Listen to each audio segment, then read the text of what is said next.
Here's Austin Carter with a look at what we can expect later today on the radar. Ooh, it is active. Yeah, it's already firing up here, and I think most of the rain here today and some of the stronger storms are going to stay focused in areas of Broward County, especially inland here. So areas of Weston, we're talking to you here this noon, definitely seeing some heavier rainfall, really just stationary just now west of the Sawgrass Expressway here. Also seeing some of that rain firing up there right along Panther Parkway and near North Flamingo Road. Areas of Weston also getting some of this rain here. If you're along Bonaventure Boulevard here just west of that near I-75, seeing some of those stronger storms here as well. That's pretty much what we're seeing on the radar here, and this is pretty much a similar story to what we saw yesterday with some of the stronger storms again staying in inland Broward County here. So when we talk about the rainfall totals we could be seeing here again, where we just saw that radar here popping up definitely in the green areas here, so the possibility to see maybe a 1/4 inch to a 1/2 inch of additional rain here today.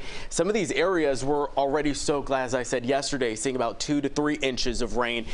Inland portions of Miami-Dade also seeing some of that heavier rainfall yesterday. Could definitely see and pick up another inch or 2 of rain as well. And this is really all a part of those storms that will continue firing up here likely through the rest of the weekend as well. But to time out really what we'll probably see here through the rest of the afternoon, if we jump up to about 3 o'clock in the afternoon, the stronger storms again, like what we're seeing now, really staying inland here. So west of US 27, Alligator Alley could certainly get a powerful punch of rain, definitely right before rush hour as well. Keep that in mind if you're planning on doing any traveling, possibly to the other side of the state. But then things will clear out into those overnight hours here before rain chances again return on Saturday.